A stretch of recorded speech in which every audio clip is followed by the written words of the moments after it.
क्या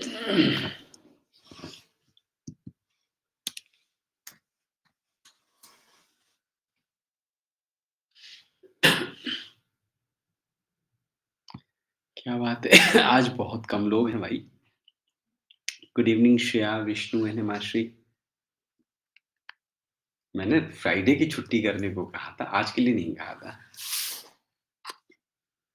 थोड़ा-सा वेट कर लेते हैं, कुछ और लोग जुड़ जाएँ।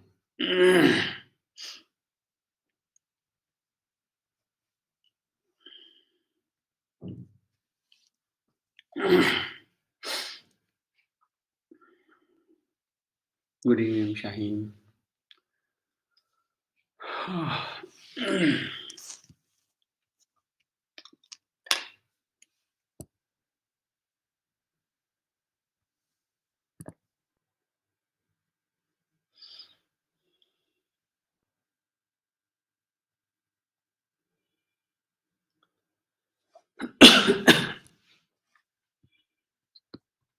ठीक है, कल हम लोगों ने ट्रॉफिक लेवल्स की संख्या रिस्ट्रिक्टेड क्यों होती है, उसके ऊपर ये 3 हाइपोथेसिस समझ के, है ना, उसके बाद क्लास को रोका था। देखते हैं अभी और लोग थोड़ा-सा जुड़ जाएँ तो उसके आगे कंटिन्यू करेंगे।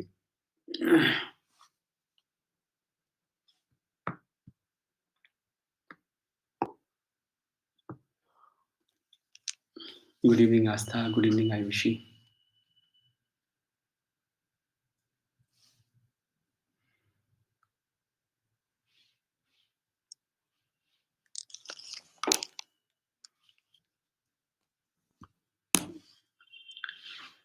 ठीक है, तो कल मैंने बोला कि जैसे हम लोगों ने क्लास वाइंड अप किया था, जब हम लोग इस चीज़ को समझने की कोशिश कर रहे थे कि what is it which restricts the number of traffic level in an ecosystem. कुछ चीज़ें मैंने जानबूझ के जवाब नहीं दिया था Ayushi. I wish you find something on your own, मैं दे दूँगा जवाब, ठीक है? आप यूनिट पे ध्यान दीजिए, उसमें मीटर स्क्वायर वर्ड भी आया है।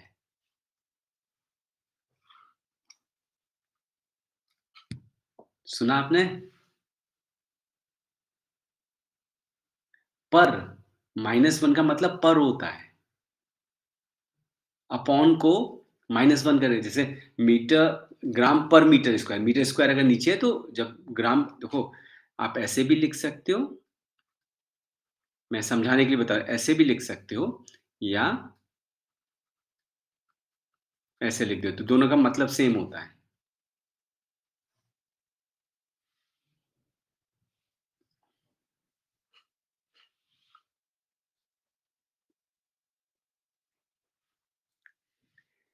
ठीक है, ठीक है। ध्यान दीजिएगा, है उसमें। चलिए अभी मैं आगे कंटिन्यू करूँगा। एनवायरमेंटल हम लोग बेसिकली बात कर रहे थे ग्रीन बर्ड हाइपोथेसिस, मैंने अभी जो बोला कि जहाँ तक हम लोगों ने कर लिया था, ठीक है? लास्ट क्लास में उसके आगे कंटिन्यू करेंगे। एक एक एक कॉन्सेप्ट है, जैसे कि अर्थ पे बहुत सारे हर्बीवोर्स पाए जाते हैं, तो ऑब्वियसली ये चीज़ दिमाग में आती है, अगर इतने सारे हर्बीवोर्स हैं, तो they should have eaten all the vegetation and earth should have been devoid of all the vegetation, है ना? कि because like if vegetation is there, herbivores are there, they will keep on feeding on this vegetation and they will destroy all the vegetation and at the end of the day they themselves will perish. But in reality it does not happen. So why earth continues to be green? ठीक है? तो इसका explanation again hypothetical चीज़ें हैं लेकिन हाँ, logical हैं। अब जैसे अर्थ ग्रीन पे अगर हम लोग सिर्फ़ इसी बात की बात करें कि लाइक हम लोग कह रहे हैं कि हर्बीवोर्स हैं और वो सब वेजिटेशन को डिस्ट्रॉय कर सकते हैं। बट लॉजिकली सोचिए, पहली चीज़, क्या herbivores are unchecked? Are their number not being controlled by some other organism? If there are herbivores, then there are carnivores also feeding on those herbivores. So they're keeping the number of those herbivores under check. Okay, they keep the number of herbivores under check. And moreover, like plants are not also passive waiting to be eaten by the herbivores. है ना? You know, many plants have devised many ways for avoiding being eaten by the like animals, like some have thorns, some have utilized like insects like ants. So there are ways by which they avoid. Some produce some chemicals to whom we call allelochemicals. So if animal feeds on it, it creates noxious impact on the animal, so next time he will avoid eating on it. So there are ways through which herbivores are kept away by the vegetation, and that is why herbivore can never destroy the vegetation and earth continues to be green. ठीक है, तो ये छोटी-सी एक है, इसके ऊपर अच्छे से क्वेश्चन मतलब एक बार क्वेश्चन आ चुका है, इसीलिए मैंने रखा भी है इसको, ठीक है?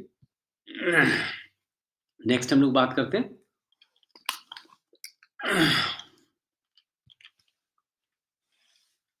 अगेन छोटे-छोटे से कॉन्सेप्ट है, पर उन पे क्वेश्चंस खूब आपके आए हुए हैं। लाइक एक ये कॉन्सेप्ट हो जाती है पिरामिड्स की, इकोलॉजिकल पिरामिड्स की। अच्छा, इसमें भी कुछ खास से ज़रा ध्यान दीजिएगा, ठीक है? एक पिरामिड्स तो आपको पता ही, पिरामिड्स में हम लोग क्या करते हैं, बेस पे हम लोग प्रोड्यूसर्स को और ऐसे ऊपर जाते-जाते तो हम लोग और ट्रॉफिक लेवल्स को, हायर ट्रॉफिक लेवल्स को सिचुएट करते हैं। Pyramids can be of 3 different types. एक को बोलते हैं पिरामिड ऑफ बायोमास, नेक्स्ट है pyramid of energy, third is pyramid of number. तो relationship between number, biomass, and energy flow at the biotic community level can be shown graphically by ecological pyramids, in which the first or producer trophic level forms the base, उसके ऊपर higher trophic levels आ जाते हैं। Product biomass में क्या करते हैं, total dry wait और calorific value और other measures of total amount of living material उसको डिपेक्ट करने की शो करते हैं। पिरामिड ऑफ एनर्जी के केस में जैसे आपको पता है कि एनर्जी का फ्लो यूनी डायरेक्शनल होता है ना? एनर्जी एक डायरेक्शन में ही फ्लो करती है। और दूसरी बात, like no energy conversion process is 100% efficient. So while moving from one trophic level to the next trophic level, there is loss of energy. Some of the energy is lost during that process. Okay, so when you go up the trophic level, हाँ कर लो साहिम, कई बच्चों की तबीयत खराब है, पवन का भी मैसेज है, इज नॉट फीलिंग वेल। ठीक है, I keep a short class today only. अच्छा, ठीक है बेटा, शाहिम यू कैन प्लीज लीव। अच्छा, कोई प्रॉब्लम नहीं बेटा, थ्योरेटिकल वाला टॉपिक है, कोई बात नहीं, आप छोड़ दो। ओके बेटा, ठीक है। तो पिरामिड ऑफ एनर्जी, अगर मैं आपसे पूछूं, you know pyramid of energy is always upright. Which law of thermodynamics explains why pyramid of energy is upright? कोई बताना चाहेगा? कोई बताना चाहेगा कि विच लॉ ऑफ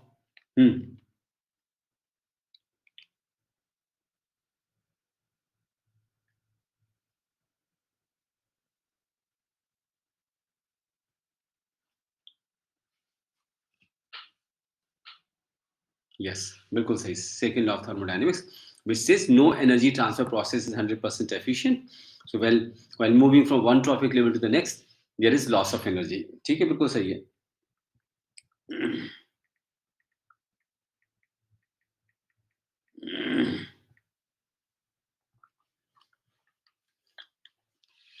नेक्स्ट है पिरामिड ऑफ नंबर। ठीक है, अब ये किस तरह के पिरामिड्स होते हैं, इसके ऊपर क्वेश्चंस आपके यूजीसी नेट में पूछ लेते हैं। ठीक है, इन जनरल मैं आपसे पूछूं, ये सब अगेन 10+2 से आप करते हुए आ रहे हो। पिरामिड ऑफ बायोमास की बात करें, पिरामिड ऑफ बायोमास अगर हम लोग क्या कहते हैं, ग्रासलैंड इकोसिस्टम में बोलें तो कैसा होगा? अपराइट होगा, क्या होगा? बताइए।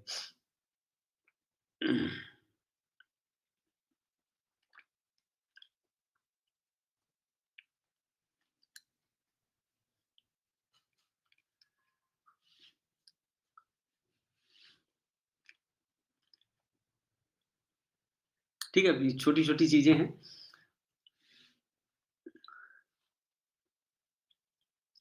ट्री, एक ट्री के केस में अगर हम लोग बोले इस टाइप के ना, pyramid of numbers, pyramid of number की बात करें अगर, है ना, ऐसी पिरामिड होता है, तो इस टाइप के क्वेश्चंस, छोटे-छोटे क्वेश्चंस आपके यहाँ पूछ लेते हैं। बस इसमें एक जो चीज़ आपको ध्यान देनी है, ठीक है?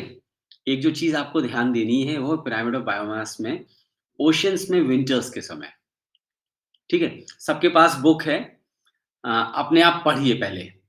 अच्छा, बुक ओपन करिए, इस पेज को ओपन करिए सभी लोग। सभी लोग इस पेज को ओपन करिए, ठीक है? और उसमें देखिए, यहाँ पे कुछ विंटर के समय पिरामिड की कुछ कहानी लिखी हुई है, उसको पढ़िए, फिर मैं बात करता हूँ उसकी। I will give you 2 minutes to go through it.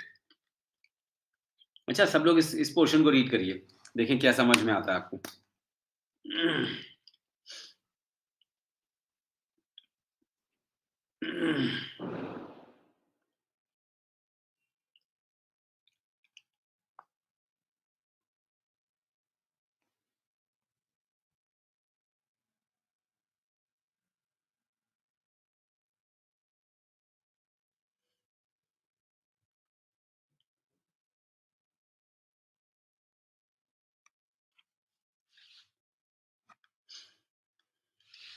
हम्म,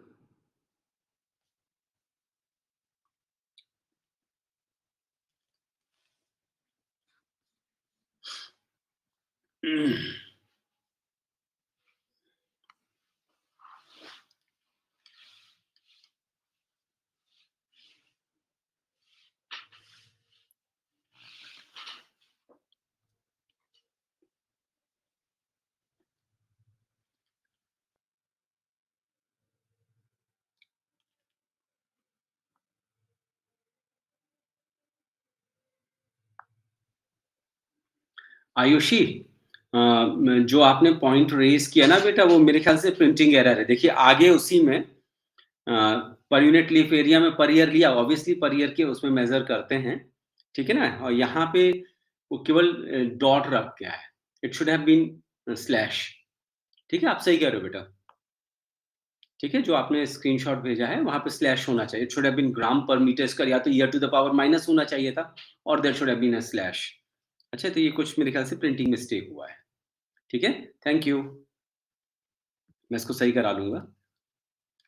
अगले पेज पे देखिए जहाँ पे पर यूनिट लीफ एरिया दिया, वहाँ पे सही दिया हुआ है ना? पर इधर मिस्टेक है।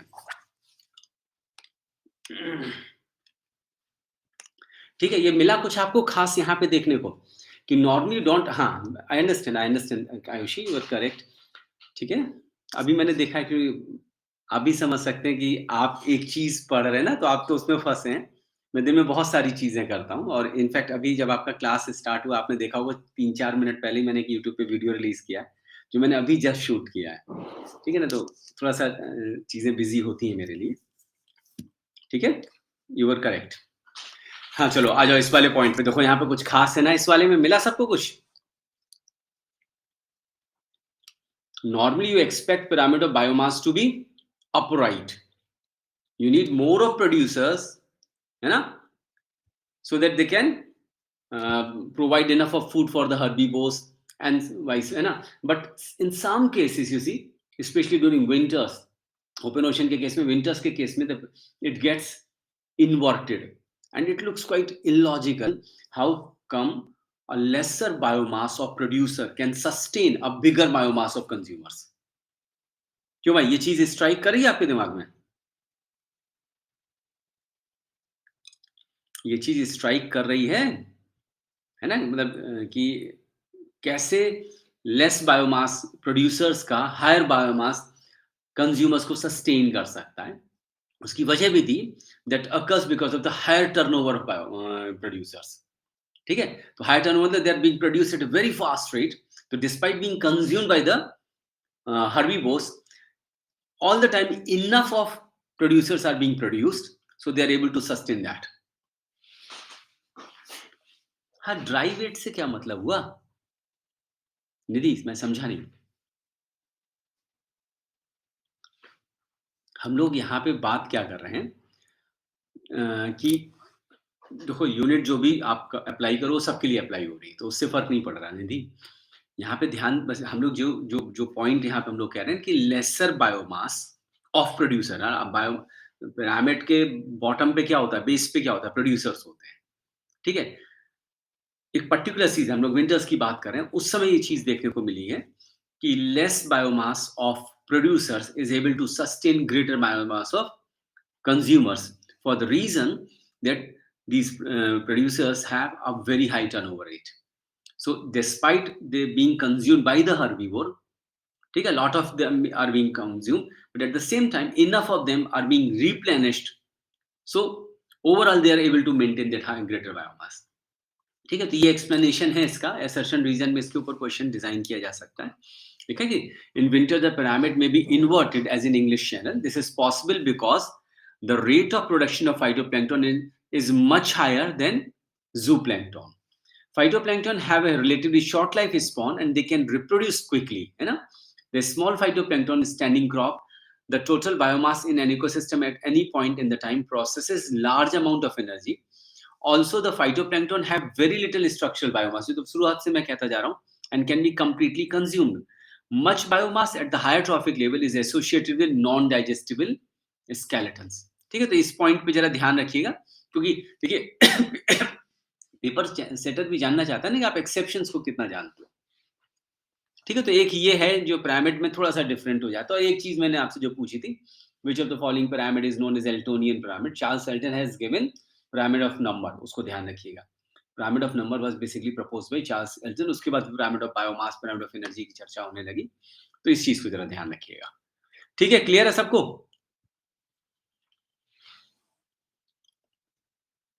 पिरामिड ऑफ एनर्जी क्यों अपराइट होता है, वो पहले ही हम लोग बात कर चुके हैं कि as you go up the trophic level there is loss of energy, so obviously it will always be upright. ठीक है? तो ये आपका इकोलॉजिकल एनर्जेटिक्स का पार्ट हो गया। जो हम लोगों ने उस दिन डायग्राम बनाया था ट्रॉपिक कंपार्टमेंट एफिशिएंसीज़ वाला, क्या आप लोग उस डायग्राम को बना के तीनों तरह की एफिशिएंसीज़ के फॉर्मूले लिख के मुझे दिखा सकते हो? येस या नो? चलो करो, सभी लोग करिए। उस डायग्राम को बनाइए, ठीक है? और तीनों तरह की एफिशिएंसीज़ तो आपको दिखाई देंगी, उनके फॉर्मूले लिख के मुझे भेजिए। ठीक है, करिए, वेरी गुड, करिए सब लोग करिए।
क्या कहते हैं, निधि, जो आप पूछ रहे हैं ना, मोस्ट केसेस मतलब ऑलमोस्ट सभी केसेस में ही होता है, ठीक है? तो सेंटेंस इतना वो नहीं है, आप चाहो तो उसको अपने हिसाब से मॉडिफाई कर सकते हो, है ना? Shape is always upright as in most cases there is always gradual decrease in energy content at successive trophic levels. अगर आपको याद हो कि जैसे हम लोग जब 10% लॉ की बात कर रहे थे ना, तो डिफरेंट कम्युनिटीज़ में जब स्टडी करी गई थी, तो the amount of loss was varying from community to community, है ना? किसी में बहुत कम, किसी में बहुत ज़्यादा, है ना? तो वो उस सेंस में आप समझ सकते हो कि in most cases there is always reduction of energy while moving up the trophic level, उस सेंस में है, ठीक है?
हाँ, आयुषी सही है आपका।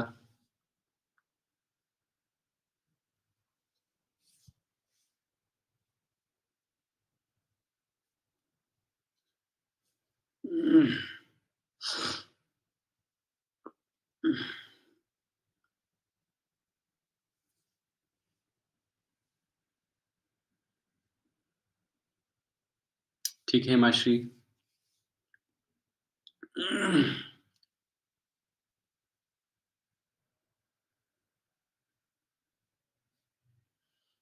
और भी लोग भेजो भाई।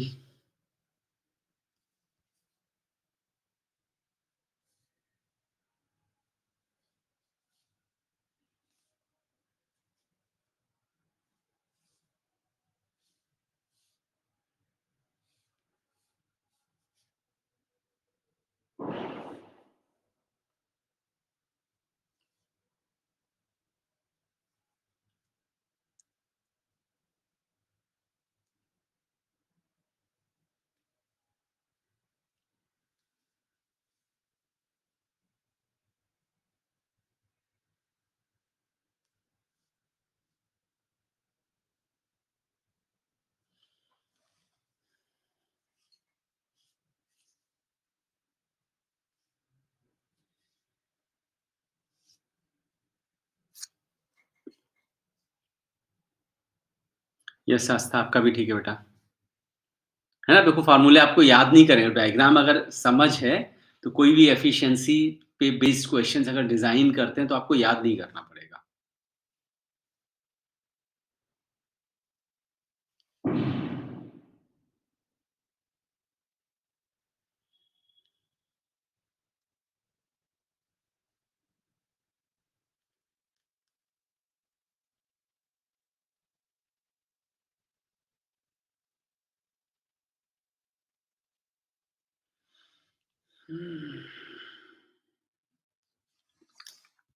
ठीक है, हम लोग फिर नया टॉपिक स्टार्ट करने जा रहे हैं, इकोलॉजिकल सक्सेशन, ठीक है?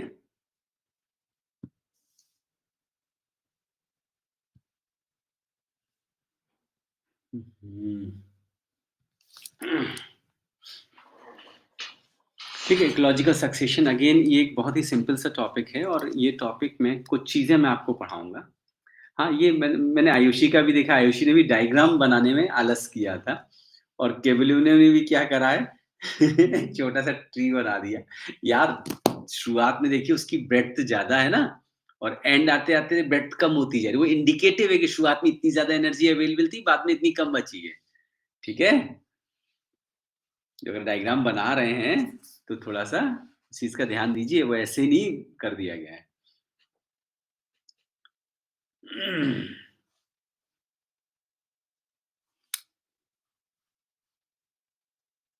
श्रेया ठीक है बेटा। श्रेया ट्रॉफिक कंपार्टमेंट कहाँ है? जिसकी बात कर रहे हैं ना, आप लोग अभी डायग्राम में एक चीज़ मिस कर रहे हो। जो वो बॉक्स बना हुआ है ना that is a trophic compartment उसको हम लोग एन बना रहे हैं। उससे पहले n-1 है। तो उसके रेफरेंस में है तो वो डायग्राम में कायदे से बॉक्स बनना चाहिए, जो ऑलमोस्ट सबके डायग्राम में मिसिंग है। ठीक है? कोई फ़र्क नहीं पड़ता। मेन चीज़ है इस डायग्राम को बनाने पे तीनों एफिशिएंसीज़ के फ़ॉर्मूले याद नहीं करने पड़ेंगे। तो even if they ask you in terms of some numerical like है ना न्यूमेरिकल के फॉर्म में आपसे कैलकुलेट करा लें, आपको सोचना नहीं पड़ेगा फॉर्मूला क्या है। आप उस डायग्राम को देख के आपको पता है इस एफिशिएंसी की बात हो रही है। हाँ, हिमांशी बोलो बेटा। बोलिए, बोलिए, बोलिए।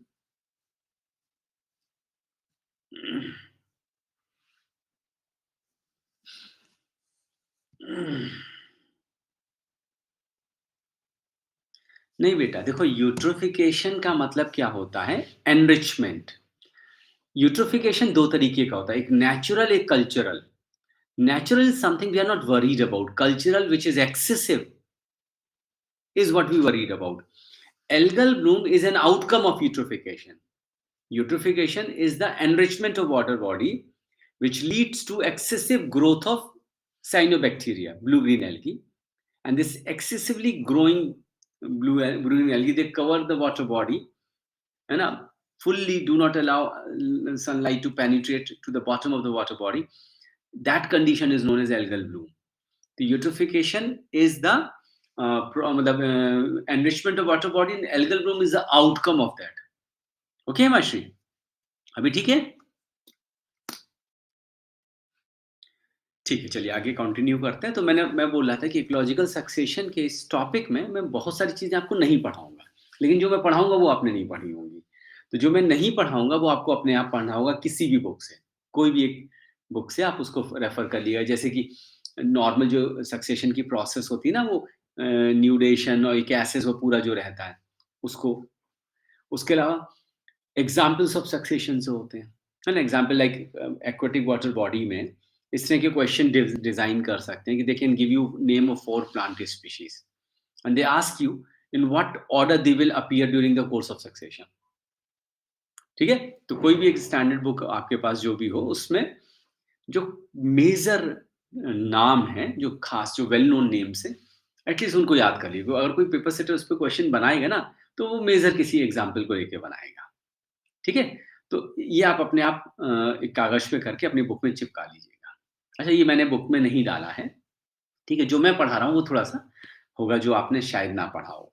ठीक है? तो पहले हम लोग इकोलॉजिकल सक्सेशन को कैसे डिफाइन करते हैं, उसकी बात करते हैं। ध्यान दीजिएगा डेफिनिशन पे कि ecological succession is defined as non-seasonal, directional and continuous pattern of colonization and extinction on a site by species population.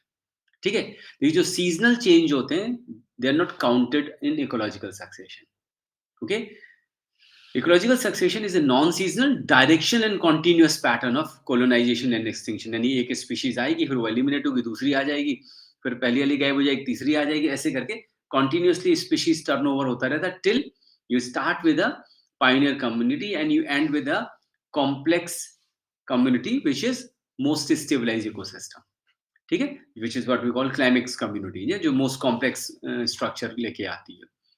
It involves changes in energy partitioning, species structure and community processes over time.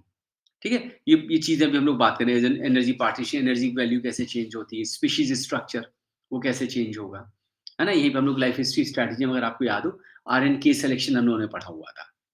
Logically आप सोच सकते हो कि when succession starts, the earlier species, the pioneer ones, are the one which have characteristics of the R-selected species. The species which are small in size, which are producing huge number of progenies, which have got this short life span, है ना? तो that kind of a strategy enables them to inhabit those adverse conditions. And during the process of this continuous turnover species, the conditions in that community where the ecological succession is being carried out, that will improve with time because of the addition of organic inputs and all those things. And slowly, it will become good enough for later strategy species to get introduced, and then they overtake the community and become the dominant community. ठीक है? तो वो देखेंगे कैसे over a period of time, one strategy plant of one life history strategy are replaced by plants with another life history strategy.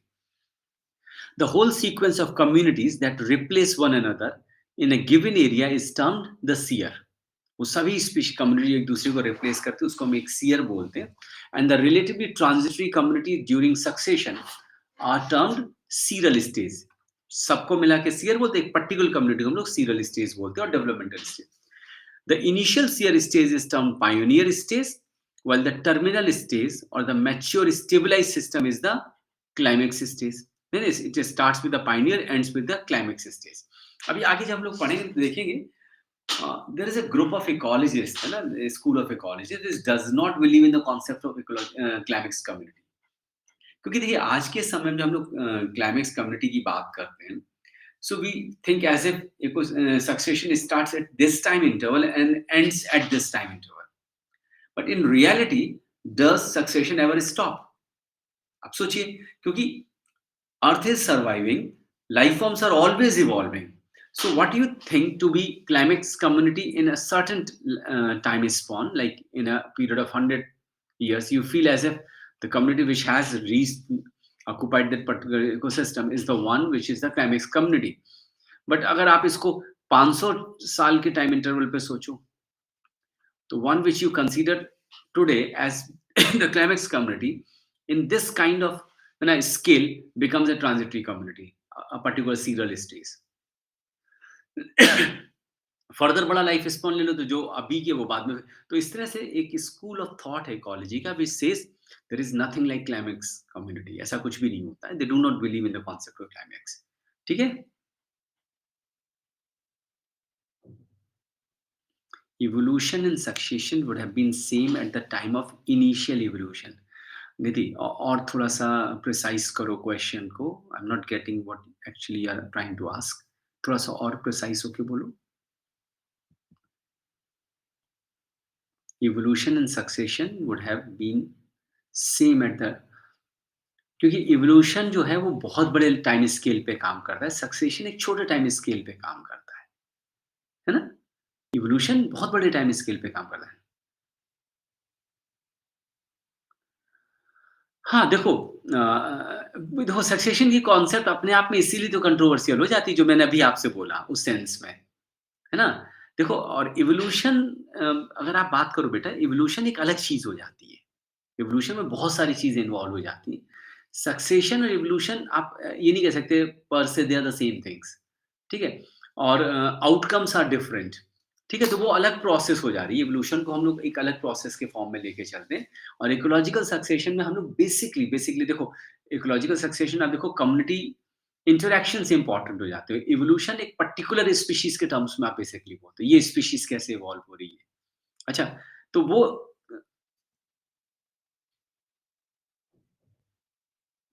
Succession के कोई भी example ले लो, जैसे कि जो मैं नहीं देना चाहता, मैं कह रहा था आप अपने आप पढ़ लीजिए, लाइक कि जैसे कि आपने जो पढ़ा होगा, मान लीजिए किसी बेयर कोई एक नई जगह ओपन अप हुई, वहाँ पे सक्सेशन स्टार्ट हुआ, है ना? कोई फील्ड एक ओपन अप हुई या मान लीजिए कोई आइलैंड था, जो समुद्र से ऊपर आ गया, ठीक है? तो ये अब आपके पास फ्लैट प्लेन एरिया है। अब यहाँ पे थोड़े बहुत ऑर्गेनिक इनपुट जो कुछ भी, तो शुरुआत में जो यहाँ पे स्पीशीज़ आई वो कौन-सी होंगी? लाइक लाइकेन्स हो गए, है ना? उसके बाद ग्रासेस आएँगी, ठीक है? धीरे-धीरे they will be replaced by as grasses, ये सब ग्रो करेंगे, दे विल ऐड इनपुट्स, है ना? Organic input into the soil, तो सॉइल की फर्टिलिटी, क्योंकि शुरुआत में कंडीशंस बहुत एडवर्स थी, तो बाकी स्पीशीज़ तो सर्वाइव नहीं कर सकती, तो lichens they have the ability to carry out photosynthesis, presence of light and they can obtain certain nutrients from the soil. The first ones are the lichens, and they die. They add organic inputs into the soil, so organic strength will increase. Slowly, they will be replaced by the grasslands. Grasslands, grasses जब आने लगी तो उन्होंने और ज़्यादा organic inputs को introduce किया. धीरे-धीरे conditions और better हुई तो it will be replaced by herbs, then with shrubs, then the trees will come. This is how the succession proceeds. है ना? अगर हम लोग terrestrial ecosystem की बात करें, इसी तरह अगर आप एक्वेटिक की बात कर रहे हो, तो एक्वेटिक में भी एक तरीका होता है कि पहले रूटेड प्लांट्स, फ्लोटिंग प्लांट्स, अलग तरीके के प्लांट्स आते चले आते हैं ना, तो एक सीरीज होती है, जो मैंने आपसे बोला नहीं, कुछ प्लांट्स के नाम आप एग्जाम्पल से याद कर लीजिएगा। सक्सेशन देखिए कुछ भी हो, सक्सेशन अभी मैंने बोला कि शुरुआती मैंने बोली ना कि सक्सेशन की कॉन्सेप्ट को कुछ इकोलॉजिस्ट एक्सेप्ट नहीं कर पाते, कि वो कहते हैं कि यार सक्सेशन कभी रुकती है, तो हमेशा होता चला जा रहा है, इट इज ऑलवेज हैपनिंग, है ना? इट डिपेंड्स आप किस टाइम इंटरवल की बात करें। और इवोल्यूशन जैसे जो निधि का सवाल था ना कि are they same, can we take as if succession is evolution, है ना? I hope this is what she was trying to say. तो I would say like succession जो है वो हम लोग कम्युनिटी की, जैसे सक्सेशन हम लोग कम्युनिटी इकोलॉजी में पढ़ते हैं, और इवोल्यूशन स्पीशीज स्पेसिफिक होता है, ठीक है? इवोल्यूशन बहुत लंबे बड़े टाइम स्केल पे हम लोग चलते हैं, सक्सेशन को हम लोग नॉर्मली छोटे टाइम स्केल पे मान के चलते हैं, क्योंकि बड़े टाइम स्केल पे अगर कर लोगे ना, तो सक्सेशन कभी खत्म ही नहीं होगा। जैसे अभी मैंने उदाहरण दिया ना कि भाई नॉर्मली सक्सेशन की प्रोसेस आप क्या मान के चलते हो कि पायनियर से शुरू हुआ, क्लाइमेक्स पे खत्म हो गया। बट क्या रियलिटी में कम्युनिटीज क्लाइमेक्स कम्युनिटी आने के बाद इवॉल्व होना बंद हो जाती है? They are always evolving. तो they are always, evolution is always continuing, जबकि सक्सेशन को हम मान के चलते हैं कि वो एक पर्टिकुलर समय पे स्टार्ट होता है, एक पर्टिकुलर समय पे बंद होता है। जैसे कि आप ही सोचो, जितनी भी मॉडलिंग स्टडीज होती हैं, जैसे कि हम लोगों ने वर्लेसपर्स लॉजिस्टिक इक्वेशन देखा, हम लोगों ने लेविन्स का मॉडल देखा। तो मॉडल्स जब होते हैं ना, जब आप क्या करते हो, यू टेक सर्टेन assumptions। तो इकोलॉजिकल सक्सेशन भी एक ऐसी कॉन्सेप्ट जिसमें आप assumptions करते हो कि यहाँ से स्टार्ट हुआ, यहाँ से खत्म हुआ। बट रियलिटी में, जैसे मैंने और यही नहीं, अभी आगे आगे हम लोग जब करेंगे ना क्लाइमेक्स कम्युनिटी की कॉन्सेप्ट, वहाँ पे देखेंगे उसमें भी अभी कंट्रोवर्सी है। जैसे एक स्कूल ऑफ थॉट है which talks about climax theory. Then there is a school of thought which says polyclimax theory. Then there is a school of thought which says climax pattern hypothesis. तो climax community कैसे form हो रही, तो वो अलग अलग controversial points हो जाते हैं। ठीक है, तो इसीलिए हम लोग इन सब की बात कर रहे हैं ना, कि ऐसे ऐसे लोग भी कहते हैं। बट इन जनरल हम लोग क्या मान के चलते हैं, एक पर्टिकुलर टाइम स्पॉन में सक्सेशन होता है, पाइनियर से खत्म होता है, क्लाइमेक्स पे, पाइनियर से स्टार्ट होता है, क्लाइमेक्स पे खत्म होता है। अब उस सक्सेशन को हम पढ़ने जा रहे हैं। ठीक है, Nidhi and Ayushi, did you get answer to your questions और नॉट? निधि एंड आयुषी, पक्का? ठीक है, कुछ वो मन में पूछिएगा, है ना? क्योंकि दीज़ आर कॉन्सेप्ट्स ओनली, ठीक है? चलिए आगे बढ़ते हैं। तो पहले हम लोग बात करते हैं सक्सेशन कितने तरीके का हो सकता है ना? सक्सेशन कितने तरीके का होता है, पहले उसकी बात कर लेते हैं। सक्सेशन को हम लोग कई तरीके से क्लासिफ़ाई कर सकते हैं। एक हो गया autogenic versus allogenic succession. Auto self, allo माने बाहर से जो ऑपरेट हो रहा हो। So if successional changes are largely determined by internal interactions, the process is known as autogenic succession.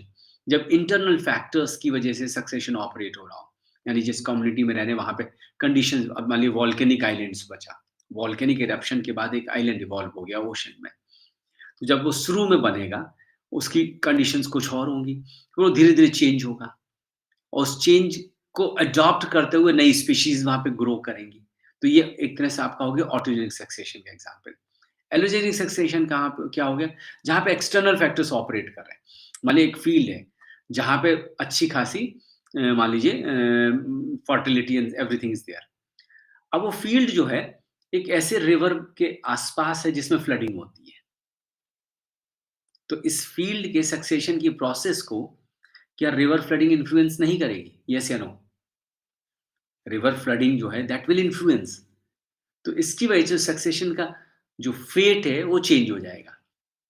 तो यहाँ पे सक्सेशन को कौन डिसाइड कर रहा है? External factors, will call that as allogenic succession. अंतर समझ में आया ऑटोजेनिक एलोजेनिक सक्सेशन का बच्चों? ठीक है, तो if successional changes are largely determined by internal interactions, the process is known as autogenic succession. Autogenic succession occurs on a time scale commensurate with the lifespan of the organism, जो organism उसको influence कर रहे हैं, ठीक है?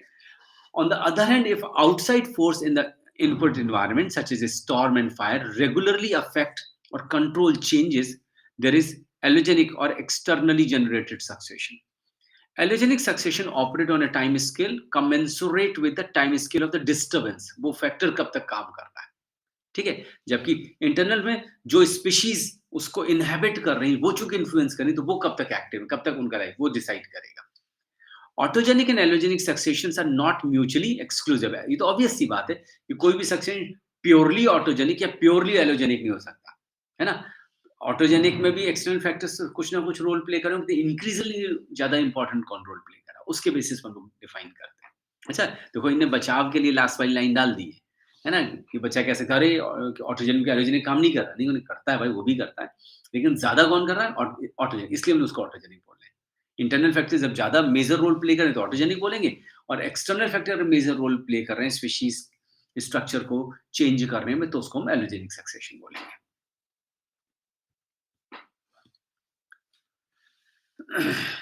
अब इसी तरह सक्सेशन हम लोग प्राइमरी एंड सेकेंडरी सक्सेशन में भी डिवाइड करते हैं। प्राइमरी सक्सेशन क्या हो गया? Succession on A previously unoccupied substrate, जहां पे पहले कभी कोई लाइफ फॉर्म ना रहा हो, ऐसे एरिया पे जो सक्सेशन ऑपरेट होता है उसको हम बोलते हैं प्राइमरी सक्सेशन।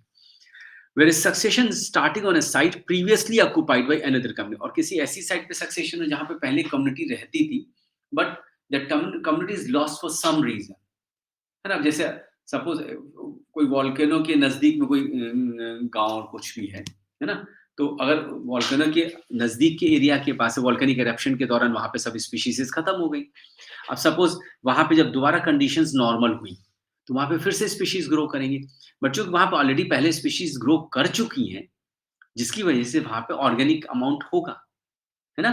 तो जब ऐसी जगह पे जहाँ पे सेकेंडरीली मतलब स्पीशीज़ थी but they have been lost for some reason and now succession is starting afresh, then this succession in such a site will be known as secondary succession.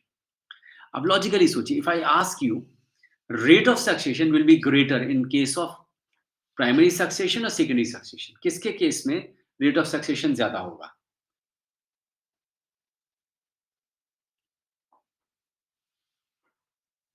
ठीक है? Obviously secondary succession के case में, है ना? क्योंकि already वहां पे conditions primary के कंपैरिजन में बेटर ऑफ है, मोर एमिनेबल कंडीशंस है वहां पे, ठीक है?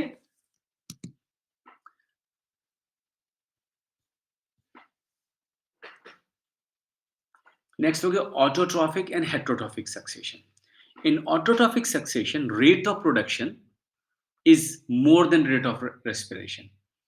Initially, primary producers are in majority, but later on, biomass of organisms increase and ratio of production and respiration remains one. The diversity of species increases with increase in organic matter content. As a result, available energy and biomass information content increases in climate community. ठीक है, definitionally major ये difference है जो मैंने bold में कर रखा है। While in the heterotrophic succession, initially the ratio of respiration is greater than production, यानी प्रोड्यूसर की संख्या कम है, कंज्यूमर की संख्या ज्यादा हो रही है। ठीक है, characterized by dominance of heterotrophic animals in the early development. This type of succession starts in the area which is rich in organic matter. For example, small areas of river and stream which receive larger amount of sewage or leaf litter, ऐसी जगहों पे basically heterotrophic succession operate करेगा।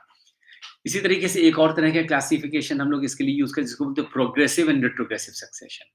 ठीक है, progressive succession is one where community changes dynamically in the direction of increasing species diversity और diversity, structural complexity, greater biomass, increased stability, तो उसको बोलेंगे प्रोग्रेसिव। और धीरे धीरे सक्सेशन ऐसा हो जब स्टेबिलिटी कम हो जाए, लेस कॉम्प्लेक्स हो जाए, बायोमास अमाउंट कम होता चला जाए, स्पीशीज डाइवर्सिटी रिड्यूस होती चली जाए, तो इस टाइप के सक्सेशन को क्या बोलेंगे? Retrogressive succession. Okay, so these are different types of succession. Different हम लोग कैसे सक्सेशन को अलग अलग टाइप्स में डिवाइड कर सकते हैं। ठीक है, बस मैं यहीं पे क्लास रोकूंगा। कुछ आपके लिए होमवर्क मैं जो दे रहा हूँ उसको आप लोग कर लीजिएगा। रेट्रो के एग्जाम्पल मैं नहीं दे पाऊंगा, आप इससे लॉजिकली इस तरह से सोच लीजिए। मान लीजिए कोई एक सपोज कहीं पे एरिया जहाँ पे अच्छा खासा फॉरेस्ट सर्वाइव कर रहा था और ग्लोबल क्लाइमेटिक चेंज जो ग्लोबल वार्मिंग हुई उसकी वजह से, ठीक है? मान लीजिए वहाँ पे कुछ इस तरह की विंड पैटर्न्स डेवलप हुए, जिसकी वजह से वहाँ पे जो लेस रेज़िलिएंट स्पीशीज़ थी, उनका सर्वाइवल मुश्किल हो गया, ठीक है? तो कुछ मतलब species diversity over period of time क्या होगा ऐसी जगहों पे? कम होती चली जाएगी, ठीक है? क्योंकि एडवर्स कंडीशन लाइक जैसे बोला ना ग्लोबल वार्मिंग टेम्परेचर इंक्रीज़ कर रहा है। अब बहुत सारी स्पीशीज़ होती हैं जो टेम्परेचर सेंसिटिव होती हैं। तो मान लीजिए वहाँ पे कंडीशंस पहले ऐसी थी जहाँ पे सब स्पीशीज़ सर्वाइव कर रही थी। विद चेंज इन टेम्परेचर जो टेम्परेचर सेंसिटिव है उनकी डेथ होती चली आएगी। तो कौन सी स्पीशीज़ बचेंगी? जो टेम्परेचर रेजिस्टेंट होंगी। तो ओवर पीरियड ऑफ टाइम वहाँ पे स्पीशीज़ डाइवर्सिटी कम होती चली जाएगी। तो ऐसे ये एग्ज़ाम्पल आप रेट्रोग्रेसिव का ले सकते हो। ठीक है? आप अपना इमेजिनेशन यूज़ कर सकते हो। दे क्लासिफाई इन डिफरेंट वेज़। मैं क्लास यहीं पे रोकूँगा। आपका होमवर्क क्या है? जो मैंने शुरुआत में बोला प्रोसेस ऑफ सक्सेशन। ड्यूरेशन वो जो पूरी नहीं 4-5 स्टेप्स होती हैं कॉम्पिटिशन फलाना-ढिमाका एंड में जाके। तो वो उसका एक छोटा-सा राइट अप बना के छोटा-छोटा सा बल्क नहीं करिए, छोटा-सा ए4 शीट काट के हाफ उसमें छोटा-छोटा और इसी तरह एग्ज़ाम्पल्स ऑफ सक्सेशन क्योंकि जो अगली कॉन्सेप्ट मैं सिखाने जा रहा हूँ ना,